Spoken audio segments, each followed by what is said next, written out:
Good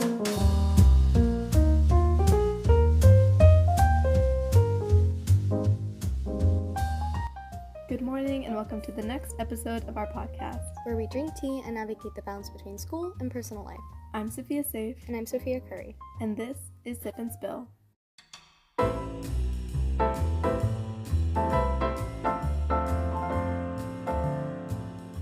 Welcome back to the Tea Journal. The topic we'll be touching on today is the stress that comes with junior year and more specifically college preparations.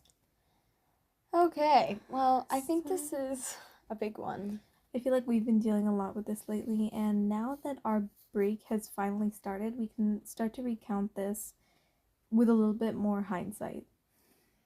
I think just, me and Sophia both just got our SAT scores back today from our second and third go around. Sophia's pretty happy with her super scores and all of her things. I would say I'm moderately happy. Which, to be fair, this is my third go-around, and I was hoping that this is going to be my last one, and I think for sure it definitely will be. And I think you decided that you're going to take it. Oh, no, I'm definitely taking it a third time. But I am hoping, so the SAT is, something that's, huge. Junior year stress, especially around college prep, stems from intense academic pressures. So this is, AP, honors classes, tough workloads, standardized testing, which is, the SAT and the ACT, extracurricular balancing, resume building, and just a huge mental leap to future planning. So that's, majors, careers, applications, etc. And this all creates kind of a demanding wake-up call year where your performance directly impacts competitive college admissions, making organization, time management, and self-care extremely crucial. And I think for the SAT, because it's, kind of the same topics over and over again, I know the two of us experienced, and I don't know if this is common, I think it really depends on the type of person you are, but me and Sophia are very similar in the way that it kind of got addicting for us, and I think we've talked about this a little bit before, because it's just, we want to do so well, and that pressure of, the schools you want to go to, and the scores that, are average there or needed to get in there, it just, pushes you to be oh my god, I need to do better, and that pressure, I think once you get caught in that cycle and, you start doing, the studying, you just don't want to stop. Absolutely. I feel like it's consistency that made it addicting. I feel like the amount of stuff that we did in such a short amount of time. And it's the same stuff, too. Yeah, over and over again. And it didn't get boring because it wasn't the exact same stuff. It was stuff that was addicting because we knew how to do it, and we were just applying what we knew. Yeah. And it's and that's, it wasn't even there are definitely hard math questions on there, but it's more how it's more, I don't want to say basic math, but it's math that we've taken prior to the current math classes we're in. So it's all review stuff, and it's once you pick it up, it's oh my gosh, it's really hard to put back down because you it starts re-solidifying in your brain, and then you just want to keep going. But I think that's also some kids, I think, experience pressure of just oh my god, I can't keep studying, and not wanting to do it. And I definitely experienced that side where it's just I'm so exhausted that I open up the SAT practice and I'm I can't even do it. I can't even bring myself to do it. And then if you're doing your SAT prep and you take the test and you see that it kind of surmounted to nothing in terms of what you were expecting, it starts to become hard to study for the next one if you want to take it again. Yeah, or it could be hard for you to let go because then you're just oh my god, I have to do it again and again. And I feel the key stressors of junior year, academics-wise, would be higher level courses and increased expectations for challenging projects. So, I know, I was looking at my grades today and I'm not happy with them because I typically don't get grades like this. And someone was well, they're AP classes. And I was what's annoying to me is, junior year's the year that you're supposed to get, all those good grades, give your best foot forward, but also take the hardest classes. And it's, to get a lower grade than you usually would get in a harder class, existentially and from, I don't want to say normal point of view, from, an outside perspective, and from a, I guess, normal point of view, you'd say like that's good, that's to be expected, but it's also like you want that A or you want that B on your transcript, and seeing that not there, it's like really tough. And as someone who had dropped out of an AP class because I couldn't handle the pressure as much as you could, I feel like it helped a lot. And you don't need to take every single class that's AP. If you feel like one class is just going to hold you back from excelling in others, I would Mhm. say, out of my own personal experience, you can drop it.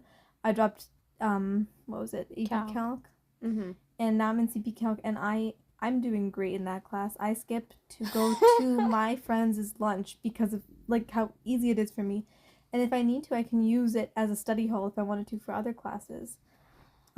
I took a lot of harder classes last year in my sophomore year. Like you're Yeah. taking AP Physics this year. I took it last year. Mhm. And I feel like just having that also helped me free up my schedule this year, and I'm getting better grades than I thought I would get. And that's nice. And I think the huge pressure that is too where you want to go to college, if you're looking at it and you're like, like if you're shooting for like your dream college and you're like looking at the class load and you're like every kid is like taking all APs. Like that's the main thing for me is like I don't want to do it because I want to put myself at the competitive level because I want so badly to get into my dream school. But then there are the Mm-hmm. kids too that even on lower level schools that aren't just like it's not all about all the AP classes.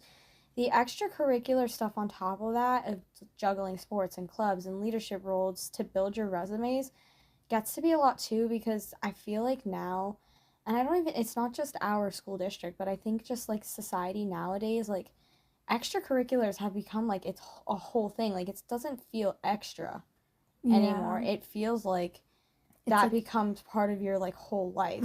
and it becomes a standard that you kind of have to meet to even Mm-hmm. like try to get into the college that you want to get into. Not only that, it's just like how much pressure it is to be good. And now there's so many Mm-hmm. superstars nowadays, and it's like they treat it almost as if it's like another school day, like those Yeah. after school practices and like the pressure. It's just like insanely intense. And it's like, I thought this was supposed to be for fun. And I'm noticing now, like, I know when I would talk to my parents, they'd be like, yeah, like I would enjoy it when I was younger. Like there wasn't this much pressure. And now, like you look at kids nowadays, and we're like, oh my god, I don't want to go to orchestra. I don't want to go to practice, and it's exhausting because it's like a whole other thing unless you really, really, really love it.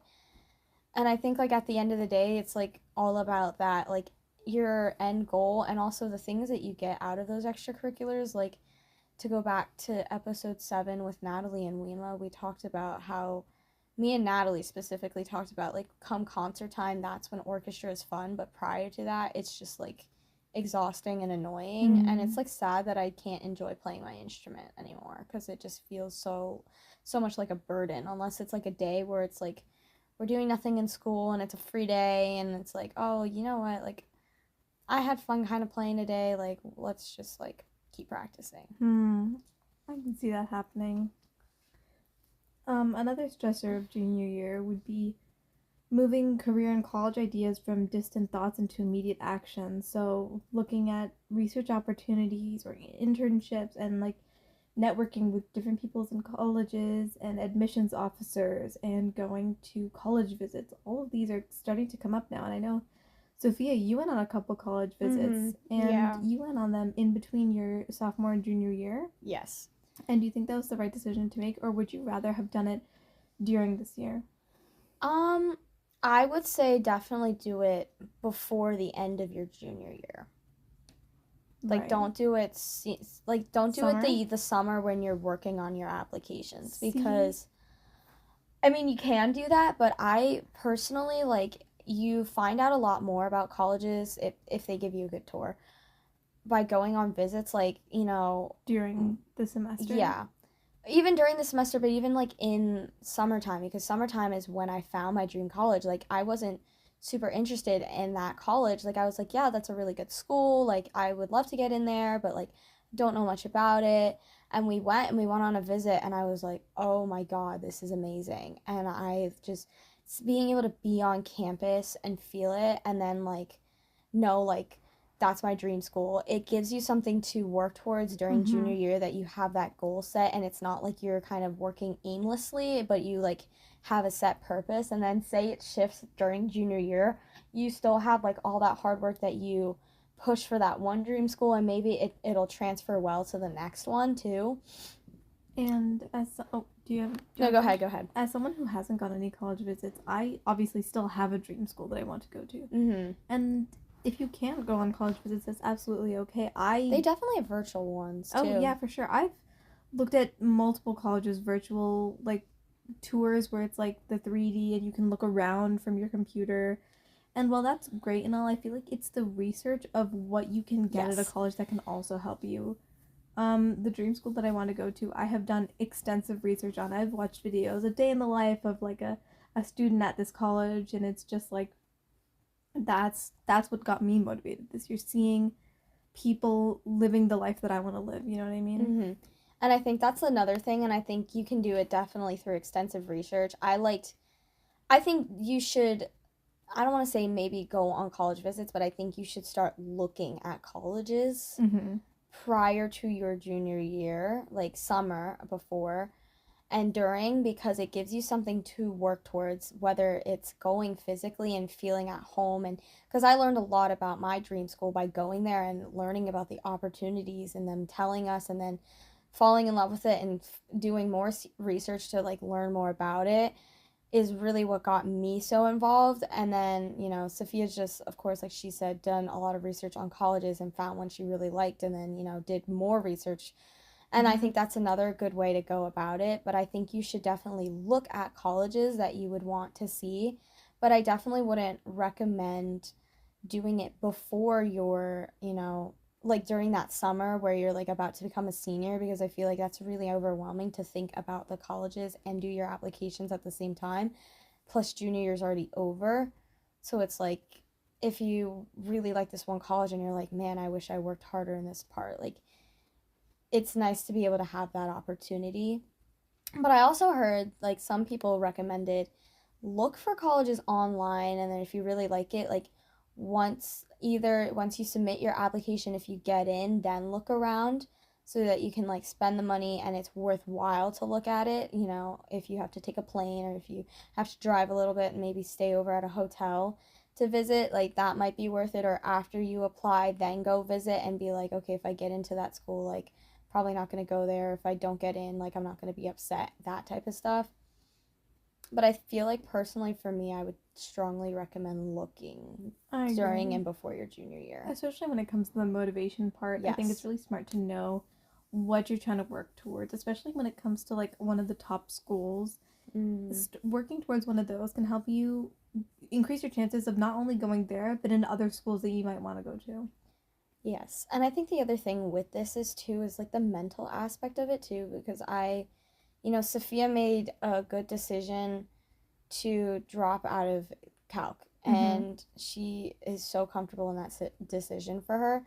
And for me, the school that I want to, I am too afraid to do that, because I'm like, talked to my guidance counselor, and he was like, every kid who's applying probably took that class or is probably taking all APs or all honors or all whatever, and it's pushing themselves in every area of academics. And that idea to me was really daunting for me to not do that.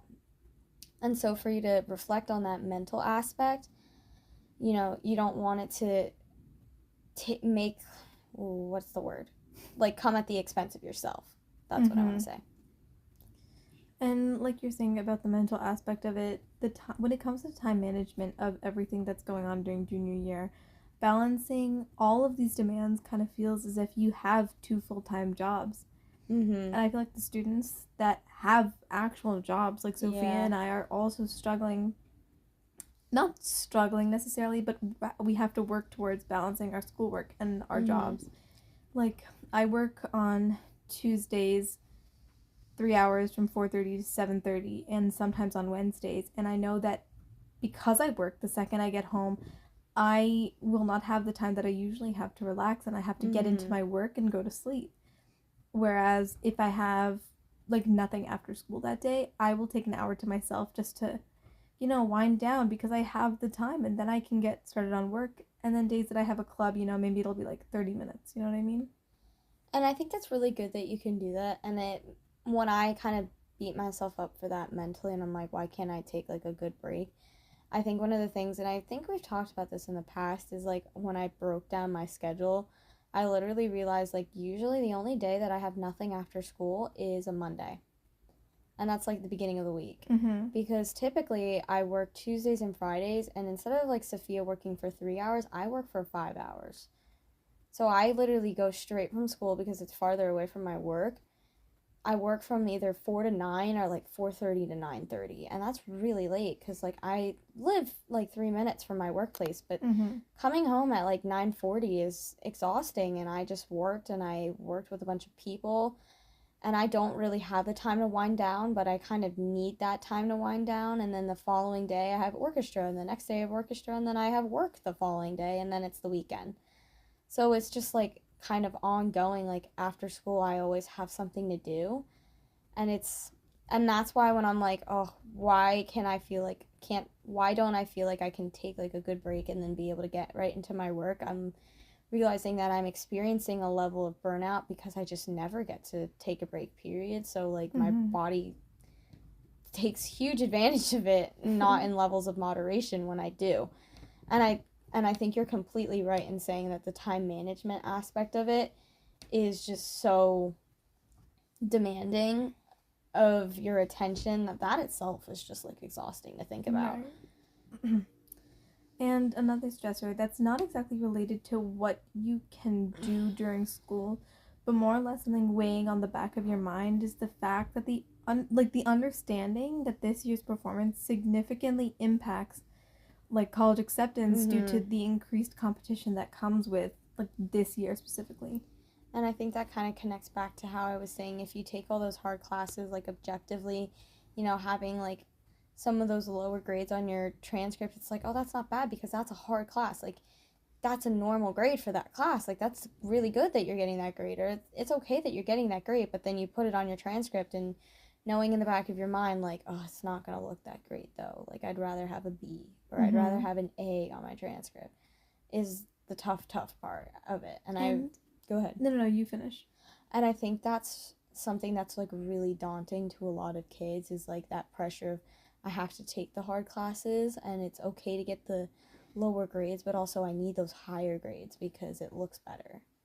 I can see that, and I feel like I understand that a lower grade in a higher class looks better than a higher grade in a lower class, but Mm-hmm. the stress that comes with first seeing that low grade in and of itself, but also the work that it took you in that class just to get that low grade Yeah. wasn't worth it for me. When I Yeah. was in AP Calc, it felt like I was going to crash and burn. Within the Yeah. first week and a half, I knew that this was not the class for me.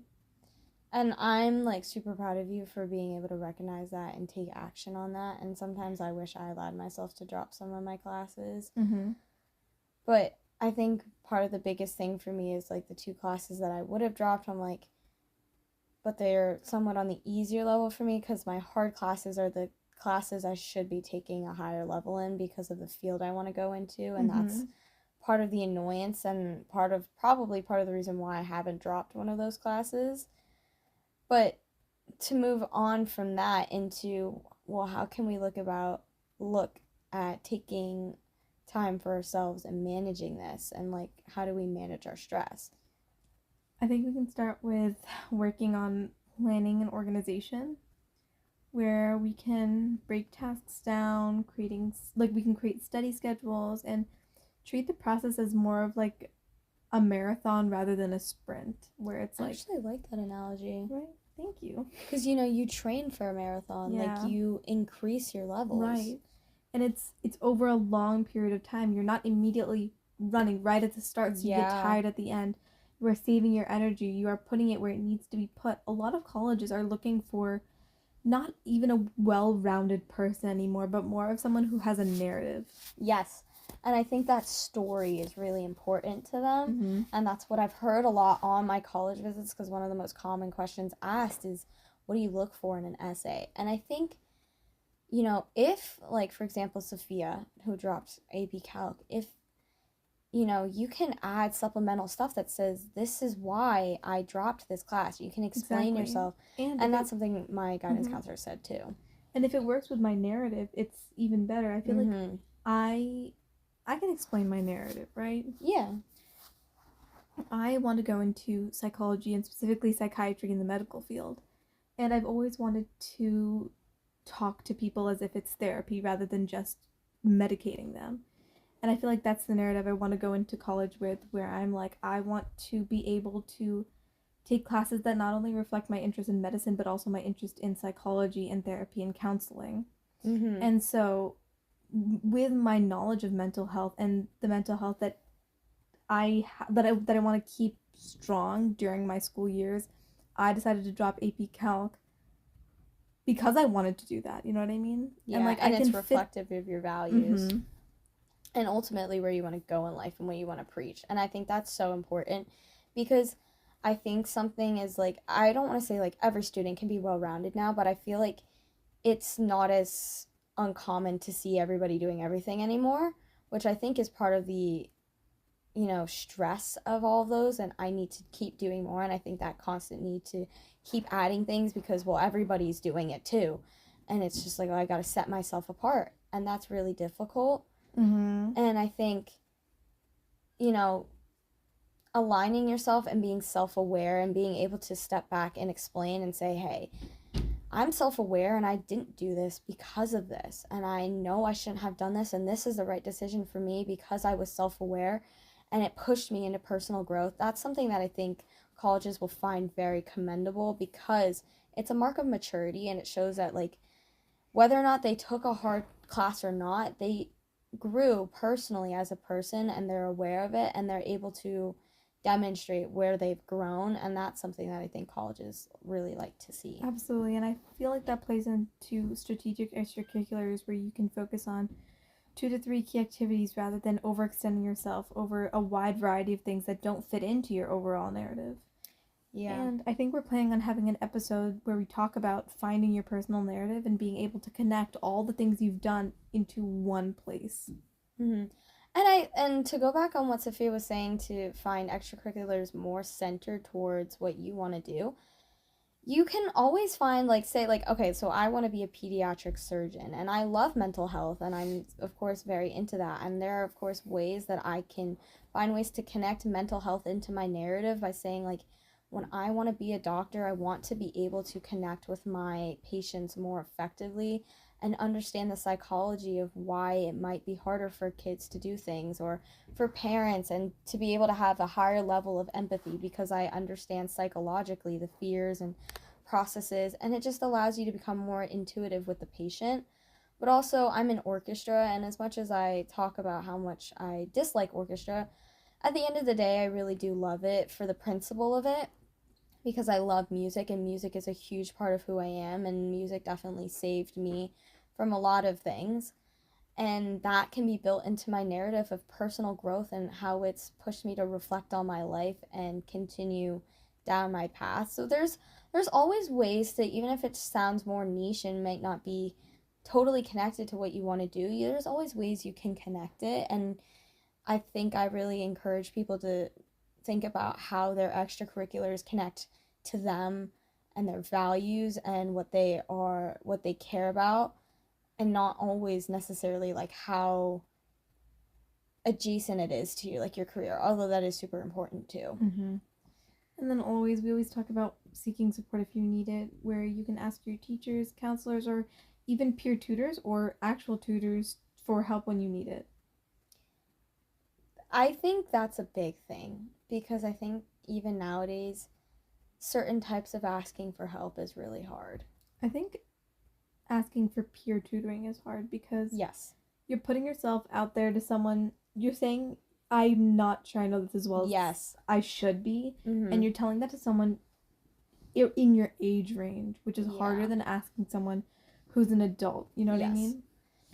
And I think, admitting that you need tutoring or you might need the extra help, even sometimes if it is going to the teacher, is hard because you want to know those things and you want to believe you can do it. And I think it's more like, when we talk about it nowadays, I think it's more acceptable now to ask for mental help Mm-hmm. and saying, like, hey, like, I'm depressed or I'm really stressed out. Like, because it's more something personal, but it's not oh my, excuse my language, it's not a skill issue, which I don't mean to phrase it that way, but it's not, it's more like when you ask for help in terms of academics, or even like if you, sometimes I feel like depending on extracurriculars, like even if you're like, hey, I struggle with this skill in basketball, or I struggle with this technique in violin, and you're like, but I'm at a really high playing level, like I should be able to do this. Mm-hmm. Or I'm like at this age, like I should be able to do that. Admitting that you don't have something as solidified skill wise, I think is really hard for our generation. I agree. Because I think we have a lot of pride because there is that competition. So when we're at a certain level, I think we pride ourselves in being on that level, and we want to push ourselves and be like, we don't need help. And I think that's something that's really big. So I agree that, you know, seeking support in anything, not even just mentally, but like academically, is so important, because we don't realize that that affects our mental health too. Absolutely. And then when it comes to these things, as well as like college prep tasks, it's really important to pace yourself, where you help yourself improve a little bit at a time. Just like I said before, it's a marathon, not a sprint. And so you can set yourself weekly goals for, like I said before, college prep tasks, like researching 2 colleges at a time, or like applying to 1 internship a week. You know what I mean? And then also self-care, like Sophia had said before, is really important when it comes to especially junior year, and where you need to make time to relax and avoid burnout, and most importantly, not feel pressure to do everything. And you said this before as well. And I think that's something that you have to be really in tune with yourself, and you have to check in with yourself on what do I truly want and what is worth it to me. Because it's huge. And I think you can refer back to our episode about how to achieve goals healthfully, which is in season 1, because we talk a lot about how can we set academic goals or personal goals in a healthy way, not one that's necessarily unattainable or too large of a goal to commit to and, you know, sustain. Right. And that goes back to, you know, Sophia saying, like, maybe research 2 colleges a week or something like that. That I think is really, really important, because you don't want to overextend yourself in many different ways. I agree. I think the most important thing to take away here is that you don't have to do everything to be a good applicant. Yeah. I think, yes, it's very good to be academically intelligent. It's very good to want to do all of these extracurriculars. I'm sorry. You can't even say extra anymore, because No, it doesn't feel like extra. Yeah. But most importantly, I think, is to build a narrative. Find out who you are. And it's so early to have to do that, to have to find out what you want to do in life, where you want to go, who you want to be. But finding your core values can really help you achieve doing that.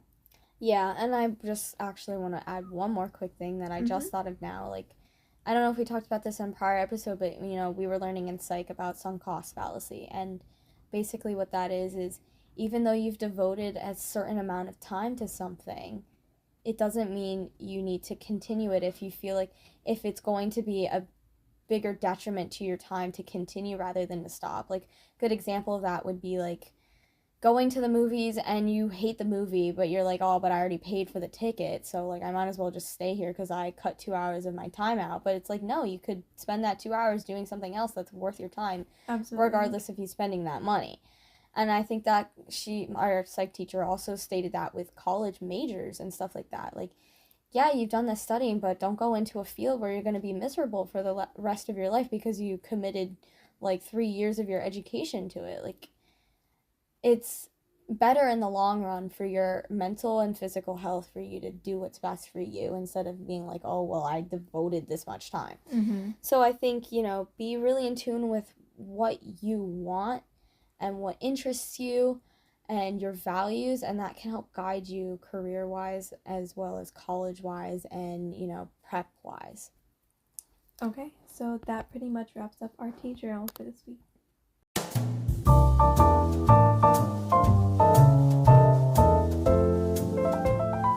Welcome to Tea and Textbooks, where we talk about the academic aspects of high school. For today's segment, we are going to be talking about standardized tests for college. These include the SAT and ACT, but for the most part, we are going to talk about the SAT.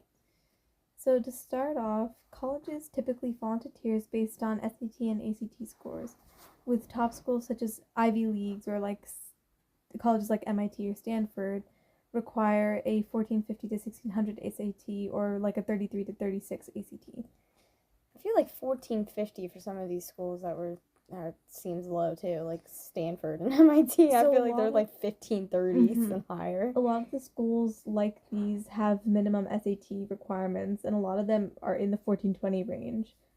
So 1450 is within the range of accepted applicants.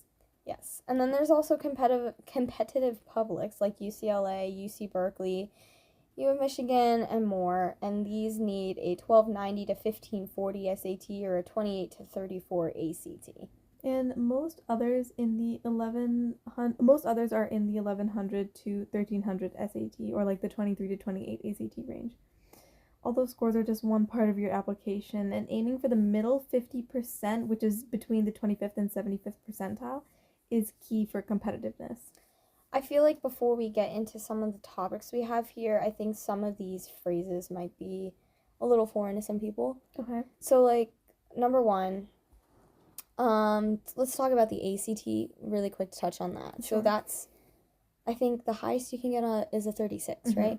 So the ACT is a different format than the SAT. So for those of you who are leaning towards more sciencey type stuff, it is strongly recommended that you take the ACT because there is a dedicated science portion on the test, whereas of course the SAT, as we know, only have a reading and math section.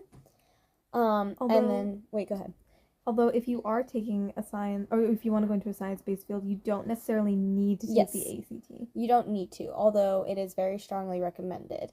And it is out of 36. And so the setup is, in terms of reading, some people think the ACT is much easier than the SAT, and others think vice versa. The reading part of the ACT is definitely set up a lot differently. I don't even really know how to describe it. I think Sophia would be a little bit better at describing that. She took it. I did not. You didn't? No. I literally thought you were taking it. Okay, I lied, guys. She did not take it. But we both did take a class where we did practice as ACTs, and we can both vouch for the fact that the reading section was weird. Very different. I don't think I like it as much as I think if I had more practice with the ACT reading section, I might like it a little bit more than the SAT, but because I'm more used to the SAT. I'm pretty sure the ACT is structured where you get one long reading passage, and then you have to answer questions based on, you have to answer questions based on the passage. Yeah, and it's like numbered in there. It's really odd. The math, I feel like a lot of people said the math on the ACT was easier. I honestly don't remember. I don't even really know, but the ACT is kind of its own little niche thing. Like, I only found out about it actually until last year. Like, I didn't know about the ACT until sophomore year. Yeah, I think I didn't as well, because I feel like, is it a West Coast or a South thing that the ACT is? I think it's definitely more concentrated in one part of the state, or one part of the country. I think it's mostly the South. Okay. But I'm not sure about that. Like, do not quote me on that. Regardless, most colleges nowadays basically accept both the SAT and the ACT. So it's not necessary to have to take one or the other, or both even. Yes. And I think to talk about the percentiles. So percentiles are basically, I want to say, like, it's a breakdown of, I want to say, like, the population of who's taken the test. And not even who's taken the test, but who gets accepted into the colleges you want to get into. So if we're talking about, like, the percentile of accepted applicants, there's, like, 100% of the scale, right? And that's from the lowest range, the lowest score you can get to the highest score you can get. And or no acceptance to full acceptance. Right. And then, so the first 25% is a quarter of the accepted applicants, and it is the lower end of the scale, where if, let's say, a college accepts students that have had 1350 SAT to 1560 SAT, it would, what did I say the first score was? 1340? 1350? I think so, yeah. It would be like the 1350 to 1400 range, and then so on and so forth, with the next quarter being the 25th to 50th, and then the 50th to 75th, and then 75th to 100. And so the middle 50% is the 25th, the end of the 25th percentile to the beginning of the 75th percentile. So it's basically the middle 2 quarters of the population who got in. So it's, the more average. It's not like the top of the top kids, but it's also not like the lowest of the low. And it's not to say that you can't get in if you haven't exactly met that 50th percentile, because again, you have to think that there is that 0 to 25th percentile. Mm-hmm.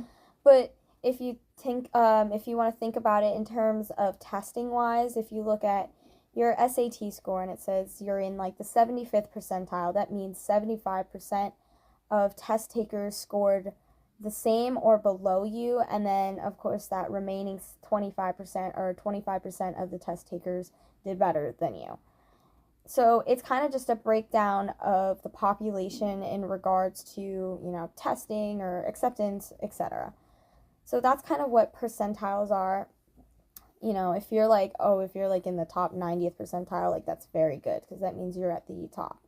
And there's not a lot of people who did better than you.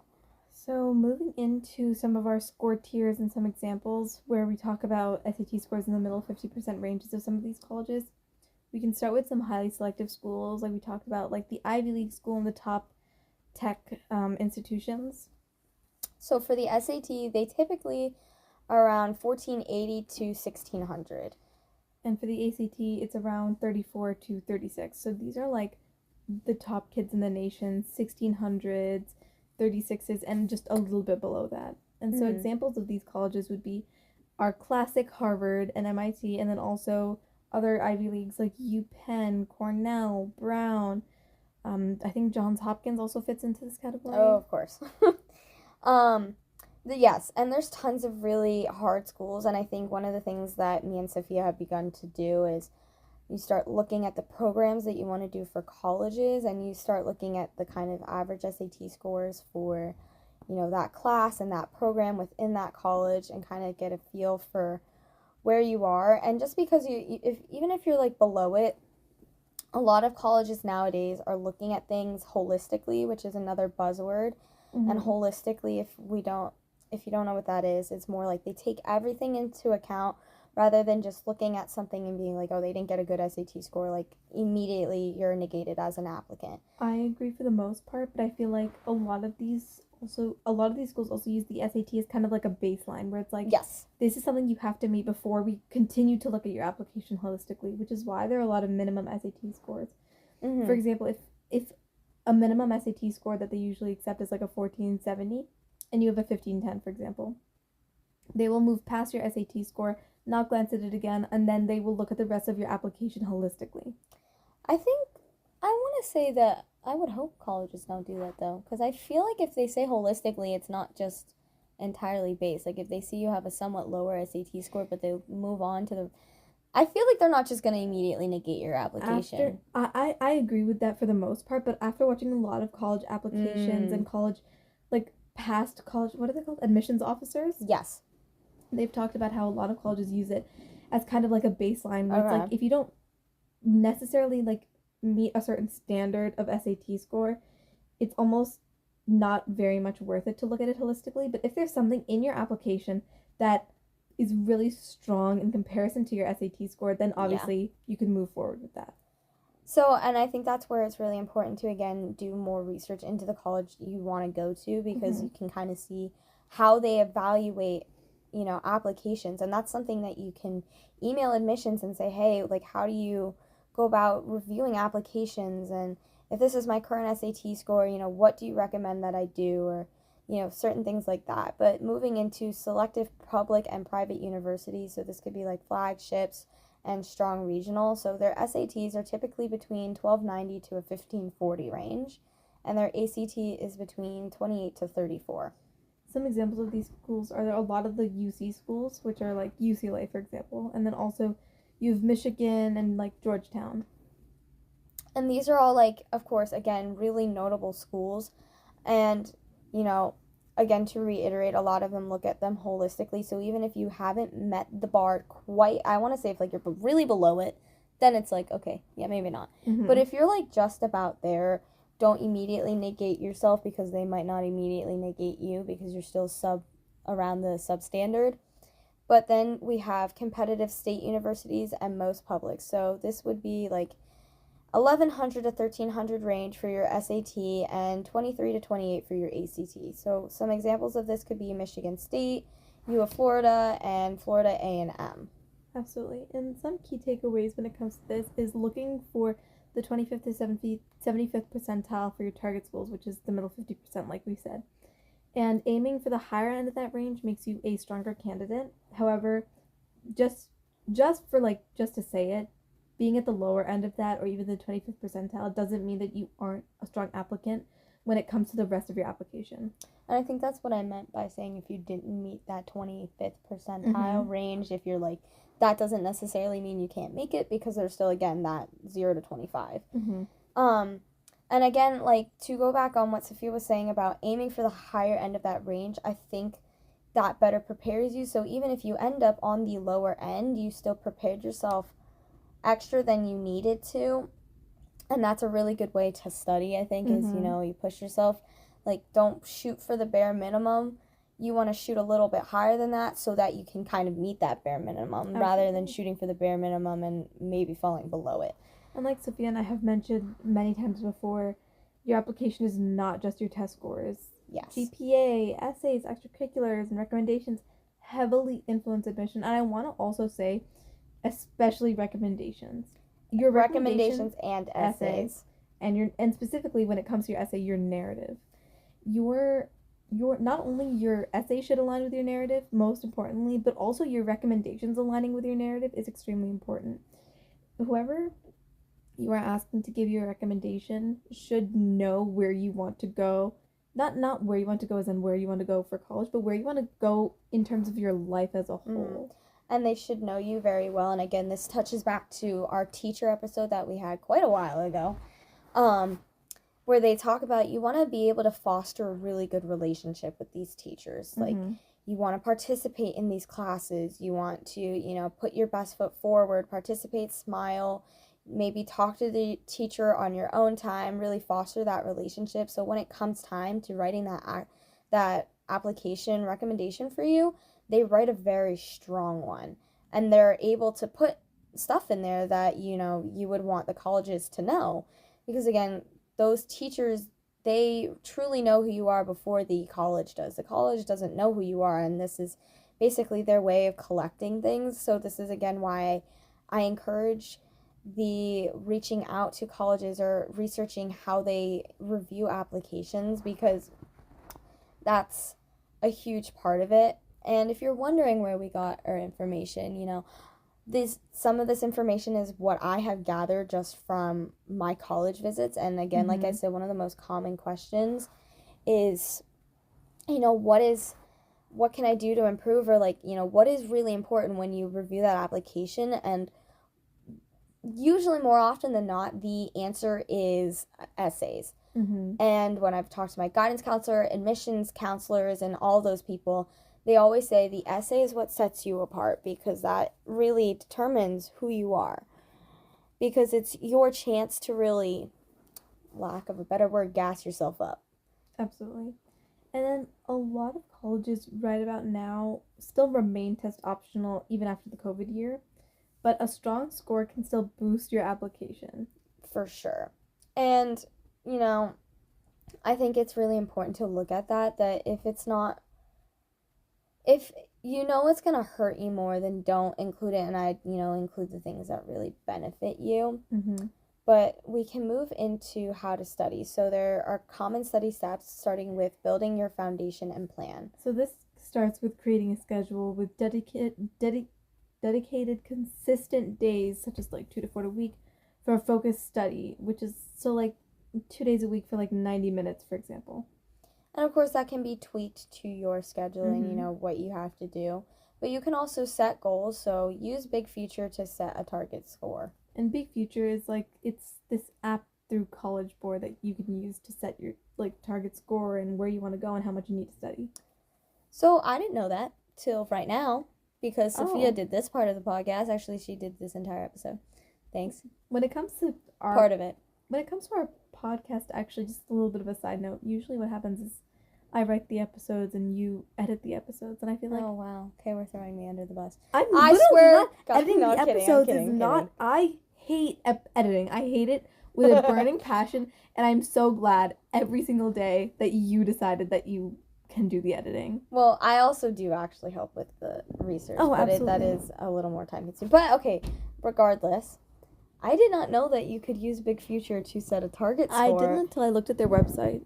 And you need to teach me how to do that. Of course. So that's news to me. But you can also master basics, so solidify core math and grammar rules, and use official resources, so Khan Academy, which is personalized prep, and the Blue Book app, which are official tests and are key. So the Blue Book app allows you to use use practice tests to be able to practice, stimulating the test environment. And the Blue Book app is literally exactly like the SAT. Like the question formatting, levels, and all of it is very, very, very similar. And when you can go on to, is it Blue Book or College Board that you get the test questions? Oh, the practice questions, like the question we'll bank. explain that later, but it's College Board. Okay, I thought so.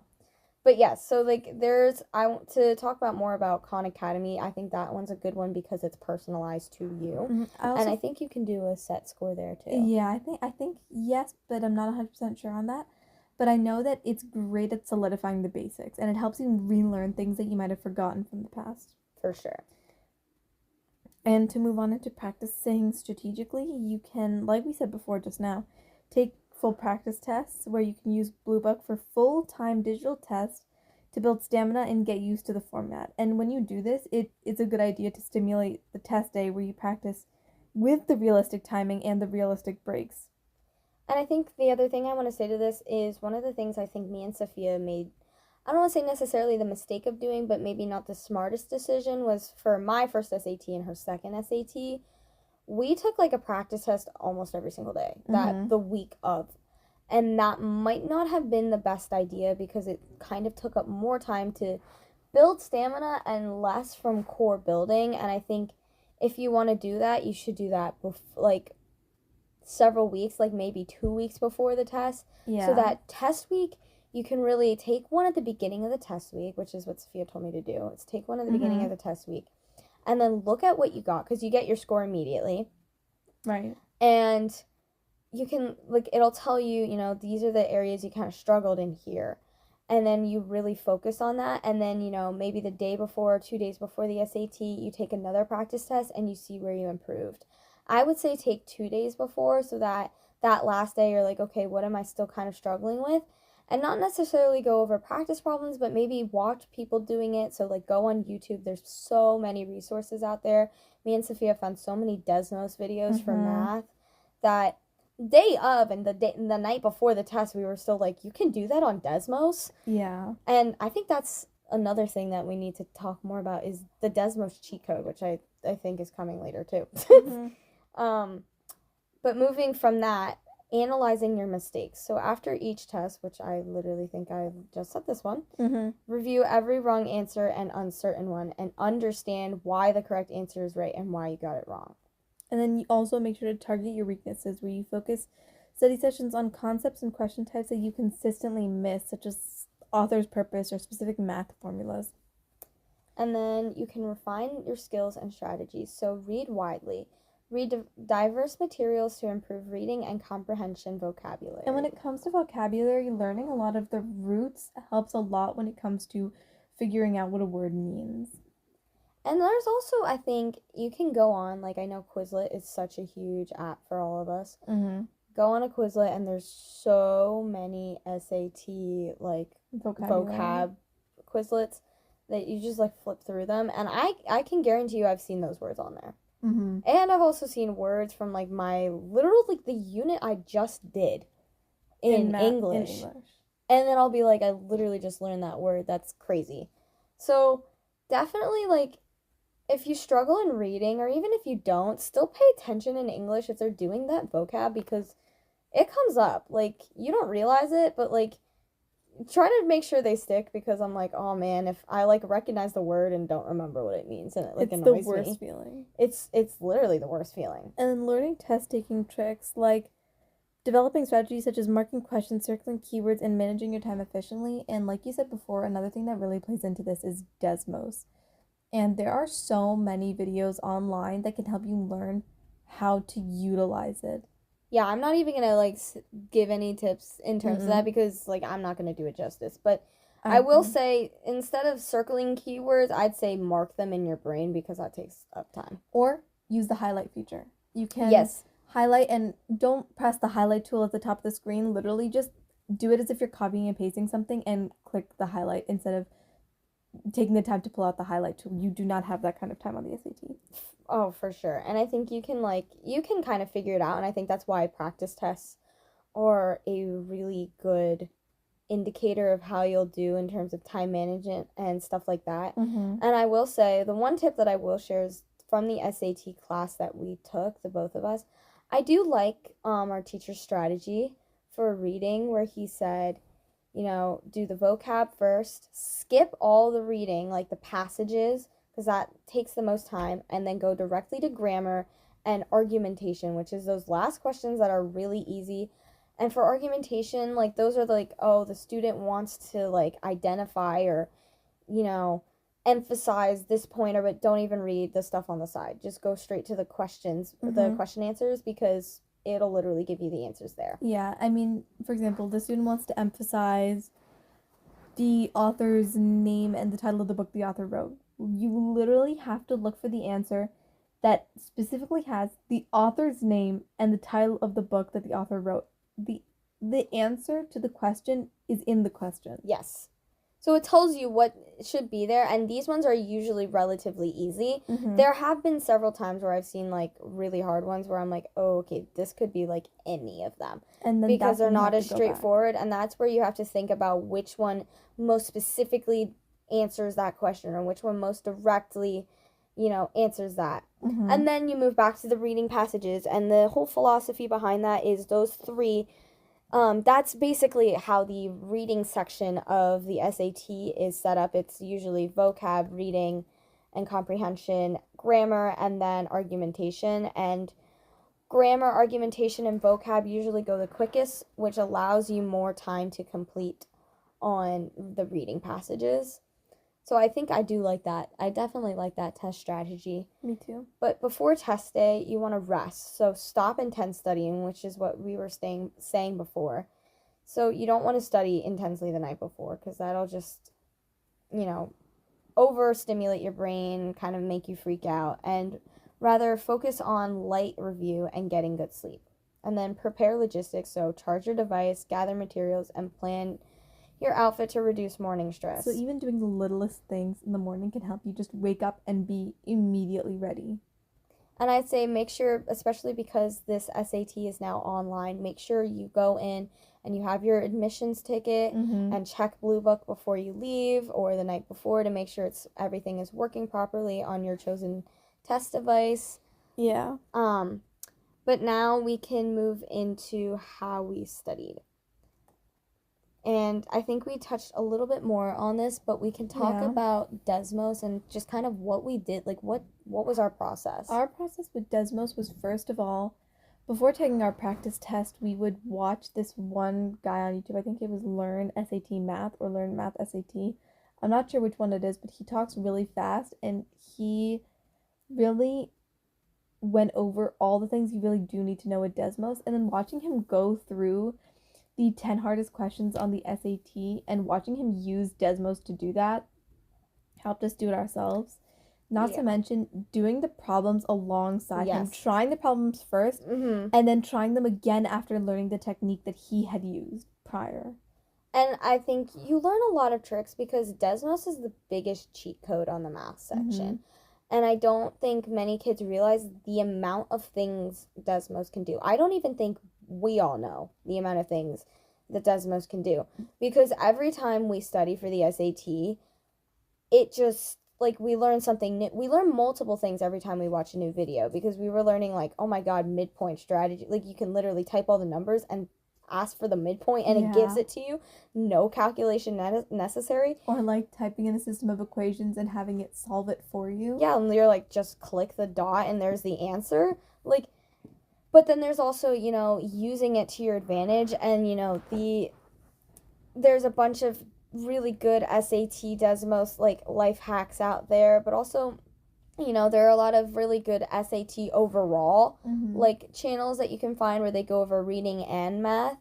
And those are really helpful. And I think those are resources we utilized a lot. And to go back to, again, how we studied, Sophia and I would take a practice test, study those concepts that we struggled in, and then take another practice test. But we also, along with our other friend, broke it up into a spreadsheet.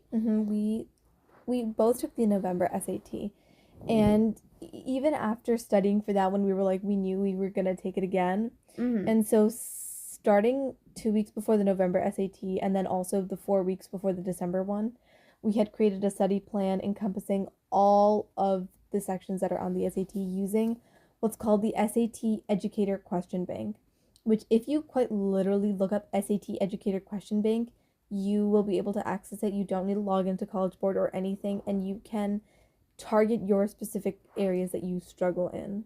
And this is, again, where you go into your practice SAT. So you can click in and say, like, practice SAT, whatever.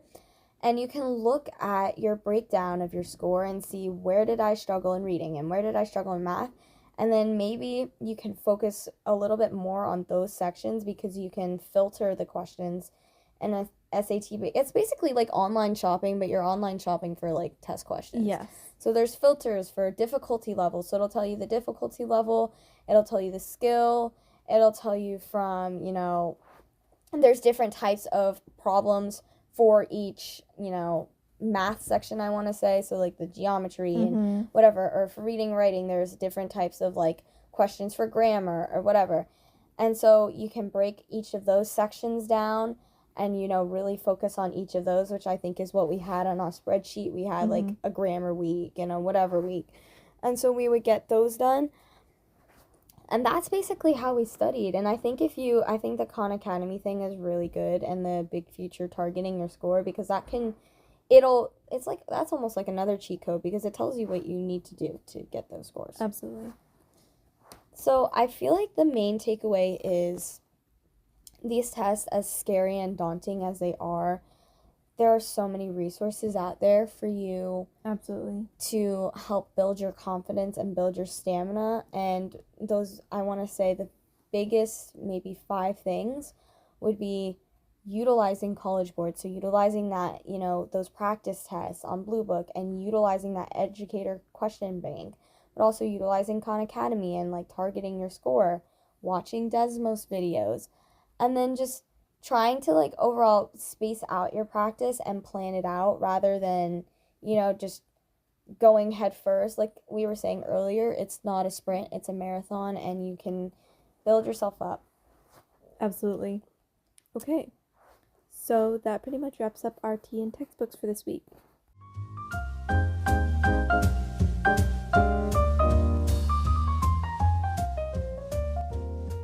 Thank you so much for listening to this episode. I hope you'll join us next week on Sip and Spill.